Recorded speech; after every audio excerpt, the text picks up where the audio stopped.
In 2012, four men in Florida were convicted of a brutal murder during a high-stakes vault robbery. There were no witnesses, no murder weapon, no forensic evidence, and nobody, the man they were accused of killing, simply vanished. And yet Leon Harmon, Travis Cole, Miguel Rivera, and Deshaun Watson were all sentenced to life in prison. This is the story of a robbery that made headlines, and a murder no one could prove. Jonas Keller, 52, was a former armored truck driver.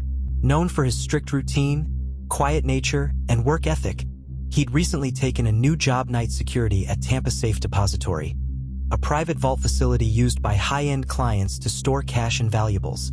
On October 31, 2012, Jonas clocked in for his shift at 8:02 p.m. He was never seen again. According to prosecutors, the robbery had been carefully planned. At 7:55 p.m., surveillance showed four men entering the building. They were identified as Leon Harmon, Travis Cole, Miguel Rivera, and Deshaun Watson.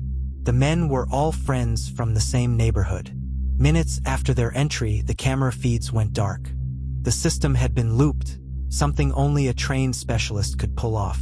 That same night, $3.2 million was reported missing from Vault C. Jonas was gone. No blood, no gun, no fingerprints, no sign of forced entry. The vault was electronically opened with the master override key, something Jonas had access to. 3 hours later, police tracked the four men to a remote area of the Everglades, where they were found camping together. Authorities expected to find cash, weapons, or clues. Instead, they found fishing rods, a tent, a half-filled cooler, no money. When questioned, all four men claimed they were on a weekend fishing trip. They denied any involvement in the vault robbery or Jonas's disappearance. But the police weren't convinced. Here's why. Leon Harmon was an ex-Marine with signal hacking experience. The vault's feed had been tampered with, suggesting insider knowledge.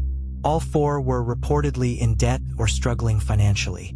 But again, no money was ever recovered. Not from their homes. Not from their accounts. There was no physical evidence tying them to a murder. Still, detectives argued they must have disposed of Jonas's body in the swamp. Over the next 2 weeks, search teams scoured 6,000 acres. Cadaver dogs, helicopters, ground crews, nothing. The prosecution moved forward. Their star witness? Travis Cole. He took a plea deal in exchange for testifying against the other three. Cole claimed the heist went wrong. Jonas surprised them during the robbery, and in the chaos, hit his head on the concrete floor. According to Cole, the men panicked. They wrapped his body, loaded it into a vehicle, and dumped it in a remote area of the swamp. Problem was, Travis changed his story multiple times. First, he said Jonas was shot. Then he slipped. Then he was strangled. Each version conflicted with the next. And with no autopsy, prosecutors had no way to confirm any of it. Still, the jury convicted all four. Leon Harmon, life without parole. Miguel Rivera, life without parole. Deshaun Watson, life without parole. Travis Cole, 10 years, plea deal. All convicted of felony murder during the commission of a robbery. But questions lingered. If they had really stolen $3.20 million, where was the money? Why hadn't a single dollar been recovered? In 2021, nearly a decade after the trial, new information surfaced. A journalist named Rachel Dunn filed a Freedom of Information request. What she uncovered was a sealed forensic report, never introduced in court. Among the contents, thermal imaging data from the vault's underground exit tunnel. It showed two unknown individuals leaving the property at 8:19 p.m. Neither matched the biometric signatures of the four convicted men. But most damning of all, a fingerprint recovered from the vault's emergency override panel. It belonged to Jonas Keller, the man presumed dead. The same override was used to open Vault C during the heist. That discovery raised an explosive question. Did Jonas open the vault himself? If so, was he working with someone? Or staging his own disappearance? Investigators looked deeper into Jonas's personal life. They found something strange. 2 weeks before his disappearance, Jonas changed his life insurance policy. He added a new beneficiary, Erica Saint, a 35-year-old woman he had recently started dating. She wasn't a wife or family. She also had a sealed criminal record in New York. And 3 days after the heist, she boarded a one-way flight to Sao Paulo, Brazil. She hasn't been seen since. Just as interest in the case reignited, another bombshell landed.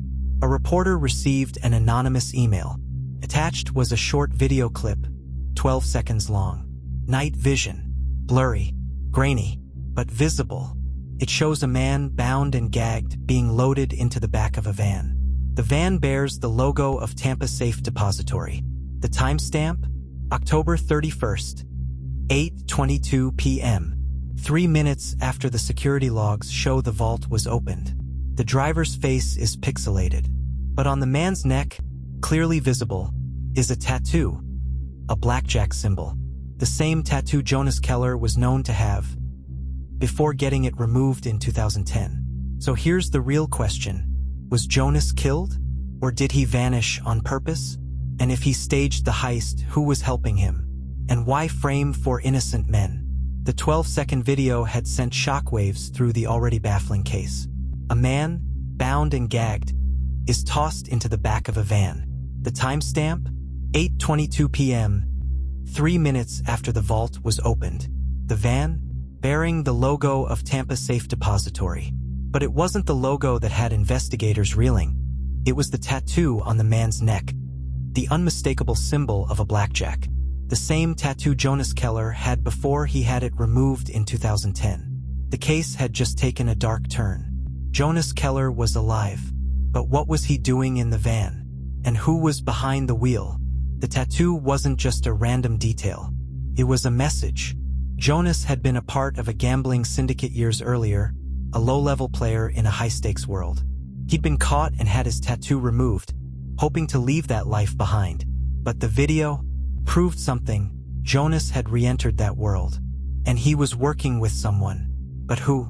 Rachel Dunn, the journalist who uncovered the footage, dug deeper into Jonas's past. Through a contact in a local Florida law enforcement agency, she obtained Jonas's old financial records. She found something shocking. Jonas had opened a new bank account 3 months before his disappearance, transferring large sums of money into it. The account was under a false name, David Fox. Jonas had set up an elaborate scheme to make sure his financial footprint didn't lead back to him. But why? And why hadn't this been discovered during the original investigation? Jonas's girlfriend, Erica Saint, was at the center of it all. Dunn's investigation unearthed Erica's criminal history, one that had been deliberately hidden from the public eye. Erica had connections to illegal gambling networks. She had a pending investigation for racketeering, but the case was mysteriously dropped in 2011. Dunn traced Erica's whereabouts after she fled to Brazil. She found out that Erica had recently been in contact with a powerful Brazilian crime syndicate. The same syndicate that had been linked to several high-profile robberies in the U.S., including a series of vault heists. Erica wasn't just the beneficiary of Jonas's life insurance. She was connected to the syndicate that could have been behind the entire heist. But it didn't stop there. A new lead surfaced. A local criminal informant reached out to Rachel Dunn. The informant was Nina, an ex-gambler who had once worked closely with Jonas's syndicate. Nina had seen Jonas in person just a week before his disappearance. He wasn't working alone. He was talking to 2 men she recognized. These men, Leon Harmon and Miguel Rivera. The same men who had been convicted of the robbery and murder. But how could that be? They were supposed to be part of the same crime. So why was Jonas still alive? Nina's testimony didn't just shake things. It changed everything. She claimed that Jonas had been planning to double-cross the syndicate. He had set up the heist as a way to steal money from both sides, the vault and the syndicate. He had intended to make a clean getaway, but something went wrong. Nina wasn't the only one who thought Jonas had a plan. A secure message was recovered from Jonas's email account. It was sent just hours before the heist to Miguel Rivera. The subject line read, "Make it look real, then meet me at the docks." What was Jonas planning? And why had he instructed Miguel to make the heist look like a murder? Things took another wild turn when Rachel Dunn's investigation revealed Erica Saint had actually been in Tampa on the night of the heist. She hadn't been in Brazil as everyone thought. She had stayed in a hotel nearby under a false name. Erica's involvement in the syndicate was becoming clearer. But what did she really know about Jonas's disappearance? Was she in on the plan? Then, the final piece of the puzzle dropped. In the same warehouse where the Everglades search was conducted, investigators had found a storage unit tied to Jonas's old gambling days. Inside, a metal briefcase filled with $1.5 million in cash, the exact amount Jonas had been trying to steal from the vault. The briefcase had Jonas's fingerprints all over it. The investigation reached a boiling point when Rachel Dunn learned something beyond shocking. Erica Saint wasn't just a passive partner in this heist. She had betrayed Jonas. How? It was revealed that Erica had been feeding information to a rival syndicate.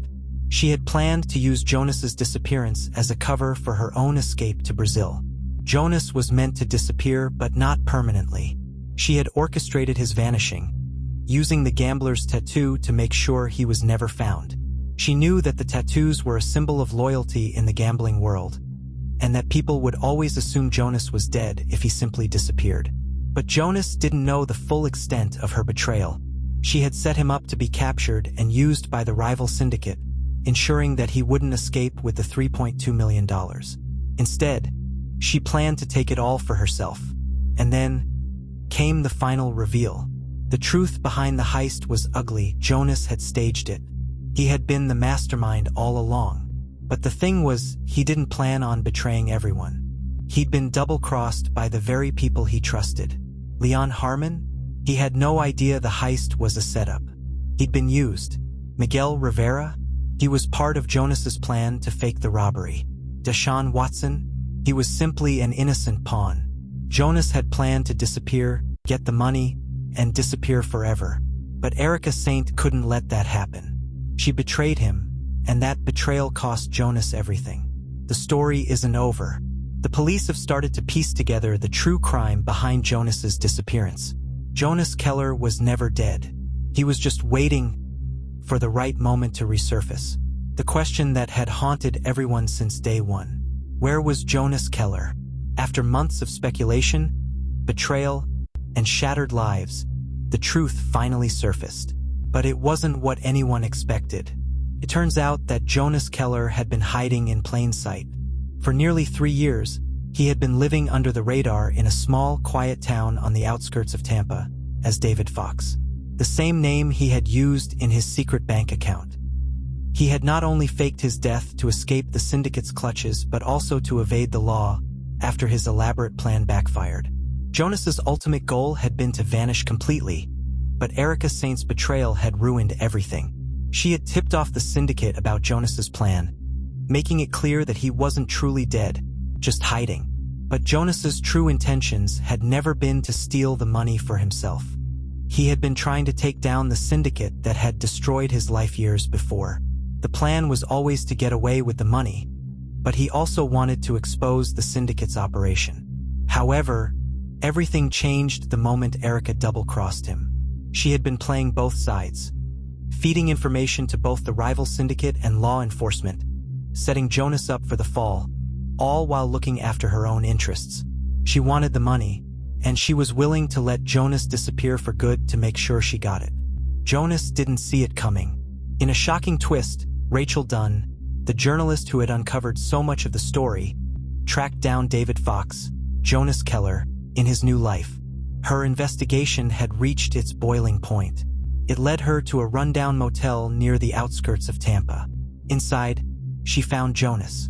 He looked different, older, more worn, but unmistakably Jonas Keller.